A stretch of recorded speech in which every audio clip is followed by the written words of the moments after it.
Oke, assalamualaikum warahmatullahi wabarakatuh.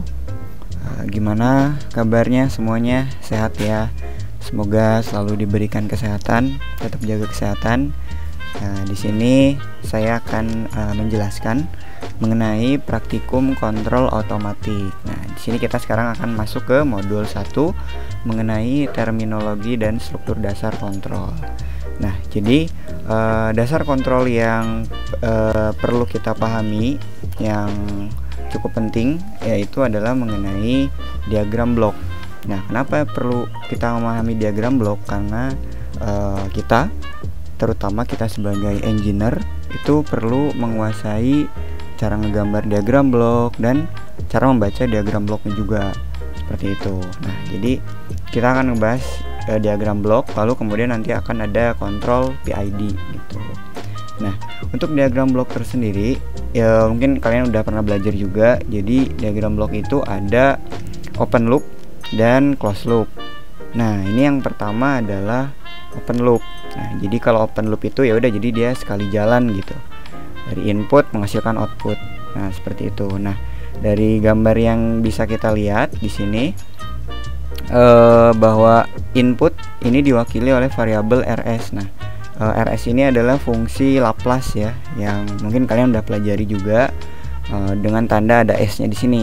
Jadi semua ini berbentuk fungsi Laplace gitu. Nah, biasanya input lalu masuk ke controller, lalu masuk ke plan. Plan ini adalah suatu sistemnya, sistem alat dari kalian. Nah, lalu di sini ada kontrol variabel atau outputannya gitu. Seperti itu. Nah, jadi kalau misalnya dari diagram blok ini bisa dihasilkan rumus persamaan fungsi transfer. Nah, seperti ini. Nah, fungsi transfer itu adalah output dibagi input. Nah, makanya di sini ada CS dibagi RS. Nah, untuk cara mencari perumusannya ya udah, kalau kayak gini tinggal dikaliin aja. Kalau di seri kayak gini tinggal dikali seperti ini ya. Mungkin kalian juga udah pada belajar ya, seperti itu. Nah, lalu selain ada open loop, ada juga close loop. Nah, ini close loop. Nah, jadi yang menandakan ada close loop itu adalah adanya feedback seperti ini. Nah, yang seperti kita lihat di sini ada input juga. Lalu di sini ada tanda, di mana tanda ini tanda penjumlahan ya. Kalau yang kayak gini kan itu dikali. Nah, ini ada tanda penjumlahan. Biasanya di sini tuh tandanya yang paling umum itu di sini ada tambah, di sini ada minus. Nah, jadi si sensornya itu feedbacknya itu berupa minus gitu masuknya, seperti itu. Nah, lalu di sini ada variabel es. Nah, ini adalah fungsi Laplace dari error. Nah, ini tuh ada error dulu masuk, lalu masuk ke controller diwakili oleh GCS, lalu masuk sistem atau plan kayak tadi GS, lalu menghasilkan output. Nah, dari keluar sistem ini itu ada feedback masuk ke sensor yang diwakili oleh HS. Nah, sensor ini ada berguna untuk dia memperbaiki error, seperti itu. Jadi makanya di sini ada error tuh, jadi sensor masuk ngasih error, kalau masih ada error ya udah balik lagi, feedback lagi, kembali lagi, masih error, kembali lagi gitu, sampai sesuai dengan yang kita mau gitu, sampai sesuai dengan input yang kita mau, kayak gitu. Nah, misalnya dikasih contoh nih, misalnya contohnya apa bang ya, misalnya sistem kontrol open loop sama close loop gitu. Nah, misalnya kalau open loop itu di suatu alat itu misalnya kalian kayak blender misalnya. Nah, blender itu cuman kayak sekali input, misalnya on, dia muter gitu kan. Udah, kalau misalnya mau mati, off, mati, kayak gitu. Cuman gitu doang kan, dipijit, nyala, dimatiin, mati gitu. Kalau misalnya close loop itu kayak misalnya alatnya tuh kayak AC misalnya. Nah, AC misalnya kalian atur AC itu misalnya pingin 28 derajat Celcius gitu. Nah, dia dari suhu lingkungannya kan dia dibaca dulu nih suhu lingkungannya berapa gitu kan. Nah, kalau misalnya kebaca 30 misalnya, oh belum, berarti turunin. Nah, dari sensor turunin, keluar lagi, oh masih 29, diturunin lagi sampai 28 gitu, sampai sesuai dengan yang apa kita inginkan, seperti itu. Jadi dia balik-balik dulu baru sesuai deh. Nah, kayak gitu. Nah, di sini juga bisa dihasilkan fungsi transfernya sama output per input. Selalu fungsi transfer itu output per input ya. Nah ini juga kan tadi kalau seri dikali, nah kalau paralel dia ngitungnya kayak gini, sehingga hasil totalnya seperti ini. Nah cara ngitungnya gimana? Nah cara ngitungnya seperti ini. Nah nih saya akan jelaskan tiap tahapnya. Jadi yang pertama ya udah kita baca dulu yang awal aja, yang ini. Nah sampai ngebentuk persamaan satu yang ini. Nah jadi dari output itu sama dengan G sistem dikali GCS, nah dikali error. Nah jangan lupa ada errornya. Nah tulis dulu persamaan satu. Nah lalu di sini ada error, kita definisiin lagi nih error ini apa. Nah error ini R input dikurang B. B ini di sini ya. Head B di sini B. Nah ini yang tadi tandanya, misalnya kita masukkannya plus minus. Nah jadi plus itu RS-nya plus, BS-nya minus gitu. Makanya di sini RS kurang BS. Nah lalu BS ini apa? Baru kita bisa definisi lagi. BS ini yang ini nih. BS ini HS yang feedbacknya sensor dikali CS. Nah CS itu dari output ini. Jadi output tuh nggak hanya di sini aja ya. Di sini juga udah output. Di sini udah output. Makanya di sini outputnya udah masuk ke sini. Nah jadi si CS ini ketemu HS.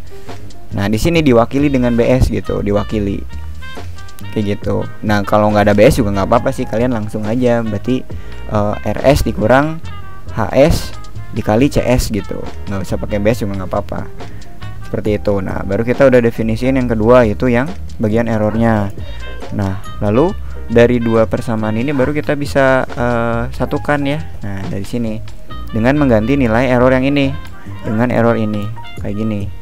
Nah dari sini GS dikali GCS dikali errornya. Nah errornya kita ganti di sini dengan persamaan ini. Lalu dari sini kita dikalikan saja pelangi seperti biasa. Lalu seperti ini jadinya. Nah udah gitu kita pindah ruaskan, karena ini ada variabel CS sama. Pindah ruaskan jadi ditambah. Nah lalu di CS nya keluarin. Nah lalu udah kayak gini, bentuknya kayak gini, tinggal dipindah ruaskan lagi. Output per input CS per output CS per input RS, pindah ruas kayak gini. Nah ini juga otomatis pindah ruas ke sana.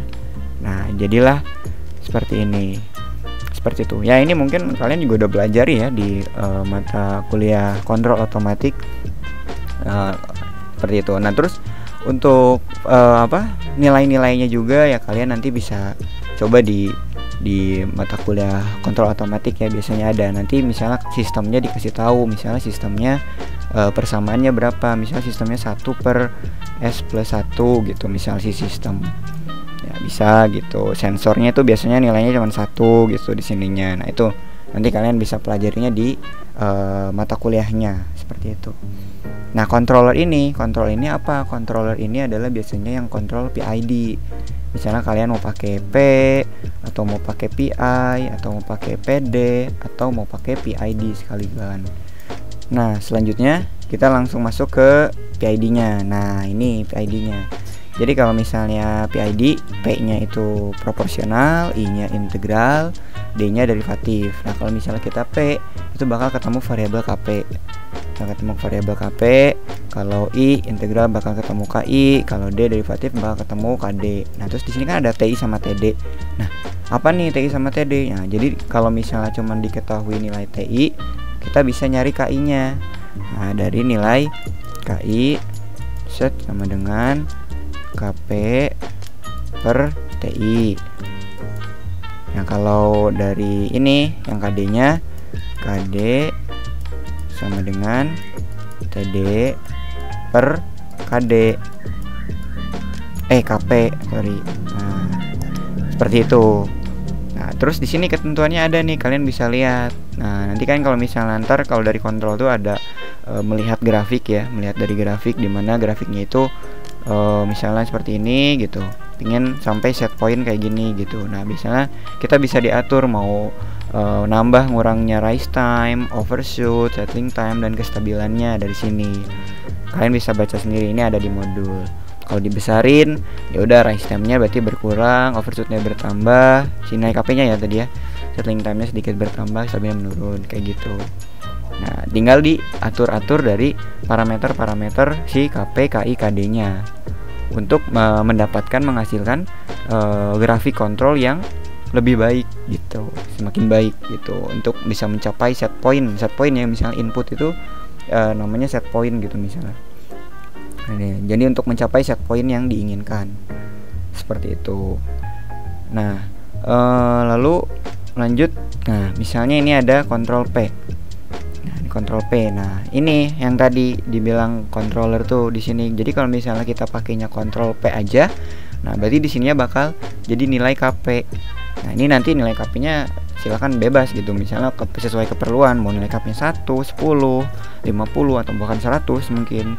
Nah ya itu menyesuaikan dari alatnya aja gitu, seperti itu. Nah ini sistem tadi, sistem misalnya sistemnya di sini 1 per S plus 1, yang misalnya orde 1 bisa, atau enggak yang orde 2 misalnya 1 per S kuadrat ditambah 2S ditambah 1 misalnya, bisa juga. Sistemnya dari sistem alat yang kita gunakan seperti itu. Sensornya tuh umumnya tuh bernilai 1 biasanya kayak gitu. Kalau misalnya sensornya bernilai 1, yaudah berarti bisa dihasilkan rumusnya seperti ini kayak gitu. Nah ini juga sama, ini plus ini minus. Nah jadi kalau misalnya Ctrl P, rumus fungsi transfer dari keseluruhannya seperti ini. Nah ini GS nya, ini GS ini ya, GSC per R ya, C per R ini GS nya. Kalau GS ini GS yang sistem. Nah seperti itu. Nah terus kalau PI gimana? Nah kalau PI seperti ini.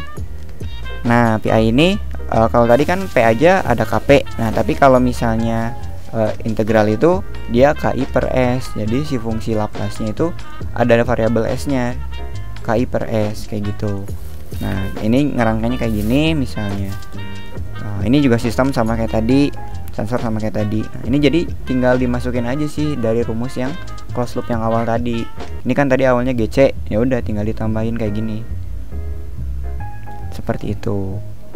Nah terus ini untuk PI. Nah ini juga C per R ya. Nah terus kalau PD, nah kalau PD kayak gini, variabel S nya dikali bukan dibagi. Kalau tadi kan ini per S ya, kalau KD itu dikali S. Nah jadilah kayak ini. Sama lagi ini C per R sama selalu ya, ini fungsi transfer dari keseluruhannya, seluruh diagram bloknya. Nah kalau sistemnya fungsi transfer sistem nanti kayak gimana yang tadi yang S. Nah ini 1 per S plus 1, ini fungsi transfer dari sistemnya kayak gitu. Nah terus ini kalau PID, ya udah kalau PID kayak gini, tinggal ditotalin semuanya. Nah seperti itu, KP, KD, ada KDS, ada KIS, KI per S kayak gitu, tinggal dihitung. Nah kalau perhitungannya sih nanti kalian akan dipelajari ya di mata kuliah kontrol otomatik. Misalnya nilai KP-nya berapa, KD-nya berapa, GS-nya berapa. Terus misalnya kalian juga nanti kan mempelajari ya, misalnya kontrol itu sistem itu stabil atau tidak kayak gitu. Jadi kalian pelajari di mata kuliah itu. Nah mungkin kalau untuk praktikum modul 1 cukup sekian. Silahkan boleh dicicil jurnalnya. Nah insya Allah PID ini nanti bakal kepake terus di praktikum kita, di praktikum kami kontrol otomatik. Untuk modul 1 seterusnya itu bakal pakai PID terusnya kayak gitu. Mungkin sekian dari modul 1. Mohon maaf jika ada kesalahan. Saya tutup, terima kasih. Wassalamualaikum warahmatullahi wabarakatuh.